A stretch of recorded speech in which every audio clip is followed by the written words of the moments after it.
Watch this tank. By morning, it will be empty. Tonight, an octopus named Inky is going to squeeze his entire body through a gap barely wider than a coin. He'll crawl across the aquarium floor in the dark, find a drainpipe, and pour himself down 50 meters of it, straight into the open ocean. He is never seen again.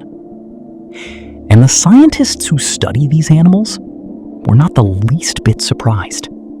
Because you cannot build a prison that holds an octopus.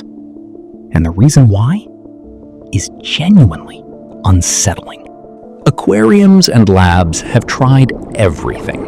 Weighted lids, locked tanks, rough turf around the rim, because octopuses hate crawling across it. And still, they get out. They squeeze through gaps that look impossible. They unscrew jars from the inside, they lift lids, slip out, raid the fish in the next tank over, and climb back into their own before anyone arrives. One octopus in California took apart a valve and flooded the entire building overnight. Another, in a German aquarium, taught itself to squirt a jet of water at the lamp above its tank to short it out and switch off the light, apparently because it found the glare annoying. So the easy answer is they're clever, and that's true, but it isn't the real answer. The real answer is that almost everything about an octopus, its body, its brain, its entire blueprint, is built on a completely different plan from ours. We design cages and locks and boxes for animals like us. The octopus is not like us. It may be the least like us of any animal we have ever tried to hold. And by the end of this, you'll see why keeping an octopus in a tank is the closest. Start with the body. An octopus has no bones. None. The only hard part of its entire body is its beak. A small, sharp thing, like a parrot's, buried at the center of its arms. And that beak is the only real limit on where an octopus can go. Because if the beak fits through a gap, the rest of the animal can follow. A soft, boneless body can pour itself through an opening the size of a coin. There is no lock, no lid, no crack too small for a creature that has no fixed shape at all. You cannot cage water, and an octopus is not far off. But a squishy body only gets you through the gap. Getting to the gap takes a mind. And the octopus has one of the strangest on the planet. They solve mazes. They open child-proof jars. Some carry coconut shells across the sea floor to build themselves a shelter later, using tools and planning for a future that hasn't arrived yet. They recognize individual human faces and reportedly hold grudges, soaking keepers they don't like. And they plan their escapes. Inky didn't panic and bolt. He left in the dead of night when the aquarium was empty. Octopuses seem to know when they're being watched and when they're not. And here is where it gets genuinely strange. An octopus has around 500 million neurons, roughly as many as a dog, but most of them are not in its brain. About 2/3 of them are out in its arms. Each arm has its own dense web of nerves. Each one can taste and feel and reach and grab, partly on its own. Its arms taste whatever they touch, so it doesn't just reach into a dark crack, it tastes its way through it.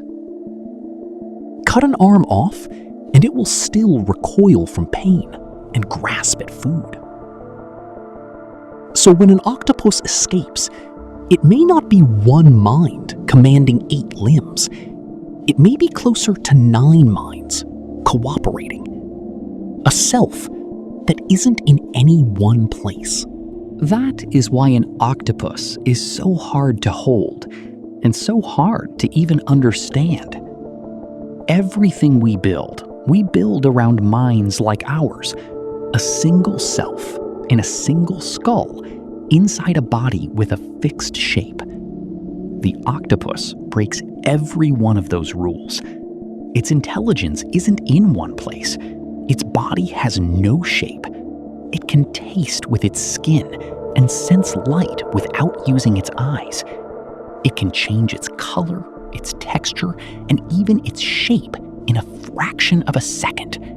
And it does all of that while being, as far as we can tell, completely colorblind. Point for point, it is built on a different plan from almost every animal you have ever known. It is, in the most literal sense. And that word is not an exaggeration, because the octopus did not inherit its intelligence from some clever ancestor we share. Trace our family tree and the octopus's back far enough, and they meet more than 500 million years ago in a tiny, flattened, worm-like creature on the ancient seafloor, with a nervous system barely worth the name.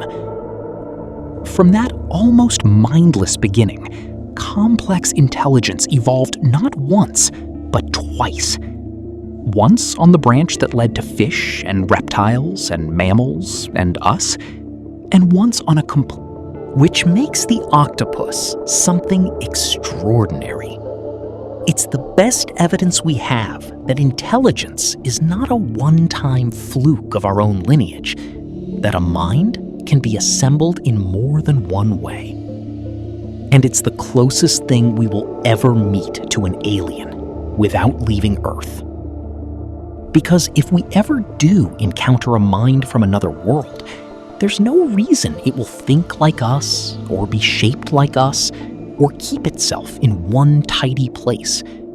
It might be far more like the octopus, fluid. So picture that tank again.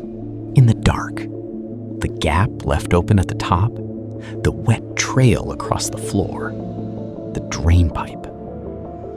We tell it as a funny little story, a clever animal outwitting its keepers. But maybe it's something stranger than that.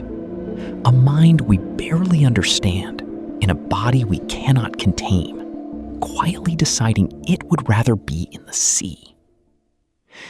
We didn't fail to build a better tank. We